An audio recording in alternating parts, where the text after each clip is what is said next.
Booster Gold, there's a lot more to him than just comic relief. He's actually quite a fascinating and layered character. Or he can be. He's just one that oftentimes gets reset to base, and so he's often found back in his original starting position of Glory Hound. And particularly in the time recording era of social media, it's fairly easy to slot him back there. But Booster has had some pretty intense moments. Booster Gold, most recently time of recording, came into the fore again in DC All-In Special number 1, where he got sent to the newly formed Absolute Universe. But that's not the first time Booster Gold has found himself unmoored from the main universe, or as an important part of a plotline. Today we're going to be taking a look at the time that Booster Gold tried to stop the Killing Joke, or rather tried to stop Barbara Gordon from getting paralyzed. And the process snaps a little bit. This is from his second solo series from 2007. But before we dive into Booster Gold versus the Joker, I'm thrilled to discuss today's sponsor, Global Comics. Global Comics is a digital entertainment platform, which is host to many comics across genres, different companies. But today, time of recording, we're highlighting the fact that DC is adding many titles to Global Comics' library, starting with 400 comics with more to come. So on top of everything else that's already hosted there, you'll have access to titles like, drumroll, All-Star Superman, Batman The Long Halloween, the 2022 World's Finest series, Fables, because there's Vertigo titles on there as well. There are many different runs from different eras, mostly post-crisis things. And there's an eye towards the iconic characters like Superman, Batman, and Wonder Woman, but then you'll also get some villains or anti-heroes, Catwoman, Joker, Poison Ivy's most recent series time recording is on there. The point is there's a lot, and when you become a member at Global Comics, you get access to the entire library. It's a great way to check out comics that you're curious about. Since I've gotten it, it's become one of my most frequently used apps. I'm rereading Ape Sapien. You can sign up for free, or you can get a membership for access to more titles and issues all at once. I have a link for you down below in the description if you're interested. And if you click that link, you can use my code GCXCasually for 33% off your membership. To me, it's been well worth it. And this latest DC update has added the series that we're about to discuss to the app, Booster Gold 2007, which is one of my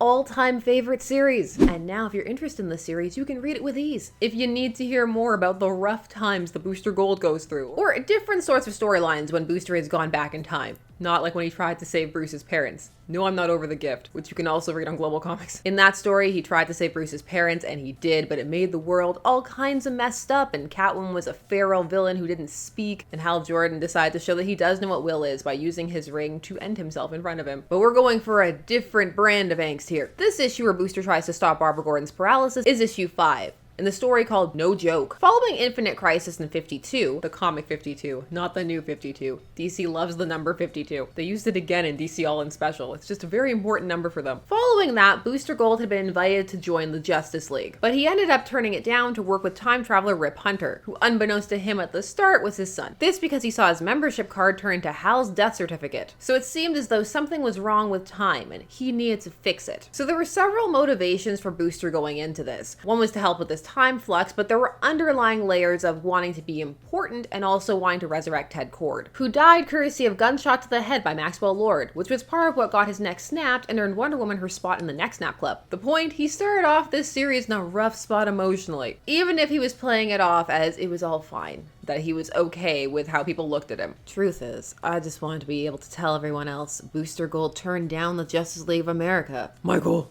what are you doing? Living down to expectations. See ya, Bruce. Issue 5 is written by Jeff Johns and Jeff Katz, with pencils by Dan Jurgens, with finishing touches by Norm Rapmond, and colors by Hi-Fi and Lee Lowridge. The cover is a play on the iconic photo cover for The Killing Joke, but with Booster and Babs' back girl in the lens. It's a very strong cover. The covers of this series would sometimes just go very hard. This comic has 3 main plots, an A, B, and a C, and we're going to be focusing on the A. But just so you know, the other plots are Rip Hunter torturing a time traveler they captured for information, and Jaime Reyes getting kidnapped. But the vast majority of this issue is focused on Booster trying to save Barbara. And the story sets the segment up right away for maximum impact with that big splash page of her doing this dynamic kick. The intro is meant to show that we're dealing with Barbara at her prime. They also really play with the idea that her father kind of knew what she was up to and was proud of her. And it also takes the time to situate the time period that they're placing this in. There have been rumors floating around that you might be looking to get out of the game. They're only rumors. Gotham needs all the help it can get ever since Maroni attacked Harvey Dent. The city's caught in a pretty dark spiral. I'd argue that ever since you came on the scene, it's been lightening up.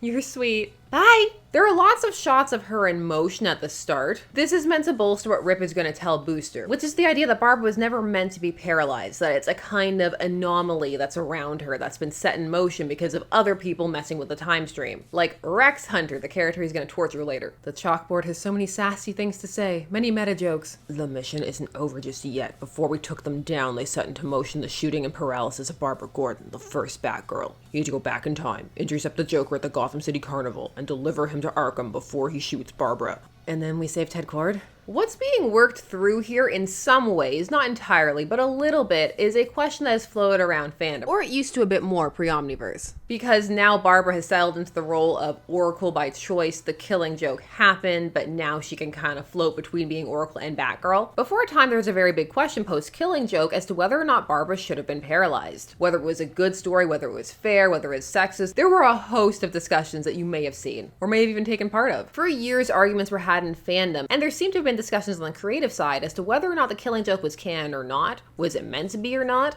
Was it always meant to be? Was it not meant to be? Should it have been? Should it come back out? So in having Booster head back to correct it, this story is taking a look at that. It manages to avoid being too on the nose about it by framing it so firmly inside the narrative that is going on, which is the fact that Booster is investigating time anomalies. And on the emotional development front for Booster, we have this as a step towards saving Ted Cord and also proving himself as being important. So there's many things going on. He wants to help Barbara, he truly does, but there are also some selfish motivations that are tied up in that. They're all wrapped together. It's a desperation that bleeds into his approach to try to save Barbara. It showcases some of the depth you can achieve with Booster Gold. You heard Rip Skeets. Barbara Gordon was never supposed to be paralyzed. This might be the most important thing I ever do for a lot of people. Especially Barbara.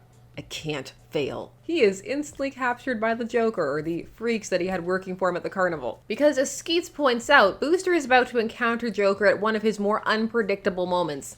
Is my paralysis venom wearing off yet? A little, huh? It takes a while. Well, our little golden goose both rises and shines. That's actually kind of funny. Now save the setup. I've truly heard them all before. Just bring me straight to the punchline. Who are you? And why are you here? I'm here to stop you. Difference in the artist side, this version of the Joker does have some of the energy he did in The Killing Joke. And it is also kind of cool to see Booster go up against him. Because of Booster's time travel abilities, you can place him in a variety of situations. People tend to go for the quick comedic ones like, oh, it's Fred Flintstone and dinosaurs. But you can do other things with it as well. And people have and still do. Not everything about this issue is stellar. Skeets, what happened? As soon as that fat lady hit you, you blacked out. Me and fat ladies don't mix. Not unless alcohol is involved. I told you to delete that from your databanks. The standout moments more than make up for the weaker jokes.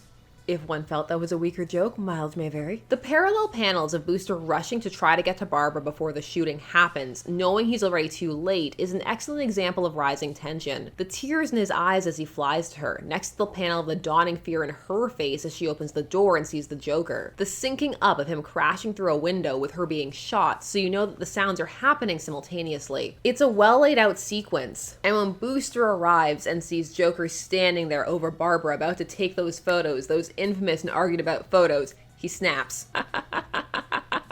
You don't get to laugh anymore.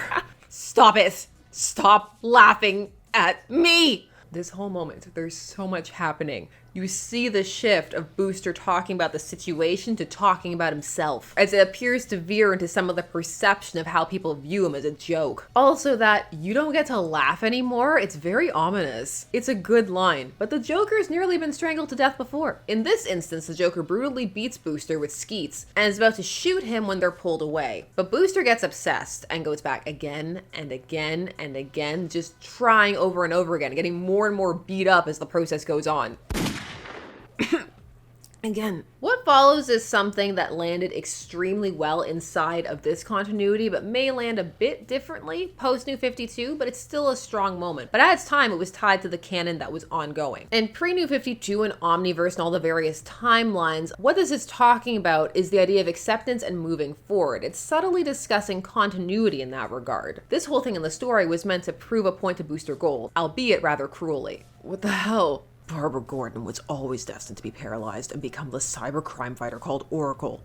Cyber. That's the way it was supposed to be. The Joker will always shoot Barbara Gordon. No matter how many times you go back, you won't be able to win. You're only risking your life. Damn it, I can do it! Booster looks feral in this panel. The point of this was to try to get Booster to understand that certain events become cemented in time, they solidify. So we have that layer of the story working through and interrogating that concept. But on the Booster front, it goes further as he calls out Rip for making him go back and relive such a horrible moment over and over again, like there's some kind of gross voyeurism in it. You lied to me. You gave me something to hope for, and you made me watch. You made me watch what that maniac did to Barbara over and over. And now you're telling me sorry? Screw sorry and screw you.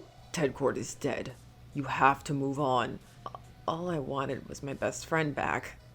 That's all. The panel of him isolated in shadows holding Skeets, it really drives home how profoundly lonely and unmoored Booster is at times. Again, like earlier in the issue, the exchange moves a bit deeper than what's being discussed on the surface. It starts off about Barbara but moves underneath to Booster's core concerns, which are much more centered around Ted. This issue always stuck out to me for the character work it does with Booster. He runs a gamut in this story and the feelings blend so well. It's messy and complicated and he comes across as very human. Now for some, this issue rankles, as once more Barbara, like in The Killing Joke, seems to end up in second place to another character's feelings, and that's not something that everybody agrees with or enjoys. Others contend that this moment makes sense as a choice, as it's an iconic moment many are familiar with, and have strong feelings about, and do discuss. And as a result, it being a contentious moment outside of the text, it makes sense to make it one inside of the narrative. Using what at the time was a controversial, and to some it still is, event, and placing it as now firmly entrenched in continuity to drive home Booster's need to accept the events as they unfold is a strong narrative choice. Mileage will vary on taste. Of course, this wasn't the end of the idea of whether Booster could or could not change certain events in time.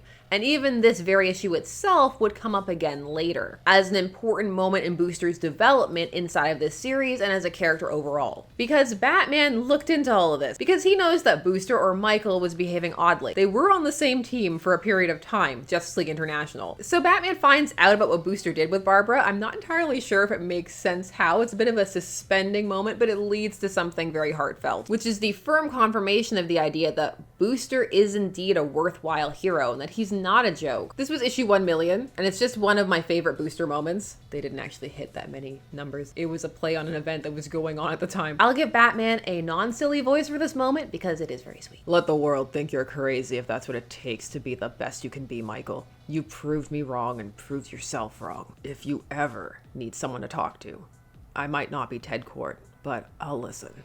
That'd be great, Bruce. Now back to the silly. Whatever you're doing, keep it up. And after this heartwarming moment and everything going this forward trajectory, the universe reset. Hello, New 52, and back to Glory Hound Booster Gold. If you read through or have read through moments like this, it can give some understanding to some of the frustration that fans have at certain other storylines, or can have. They don't necessarily have to have such frustrations, but when you have such firm characterization, sometimes it can be a bit trying to see the character revert or be presented in a very different and less mature way at core. This 2007 series was the series where Booster really came into his own as a hero, and it seemed like something that was going to stick. He did have a prior series, but this one was very firmly entrenched, embedded in everything going on in the universe, which for the time felt very solid. There were also, as mentioned, hints about him being a really important hero because of his ties to the time stream, playing with his whole mantra from when he first debuted in the 80s, the tagline of the greatest hero you never heard of. It didn't end up happening because of the aforementioned reboot, but perhaps, maybe now, time of recording. We live in hope. This whole series is worth checking out, but this issue in particular is quite well balanced, and it's a good one for showcasing another side of Booster that doesn't always get shown in other versions or adaptations. Sometimes the humor can get to a point where it overshadows everything else, but there are other things there to play with. It's balance as always. And it really looked like he was about to kill the Joker in this issue. Do you have a favorite Booster Gold story? Is it The Gift? No shame if it is. Different strokes for different folks. If you're interested in checking out the large library of DC Comics housed on Global Comics, my link is down below. You can check it out if you're so inclined. It's always fun to revisit series like this. Please do all the YouTube things, like, share, comment, subscribe, hit the bell notification so that you never miss a vid. I'll be back with more videos again soon, and I'll see you then. Bye-bye.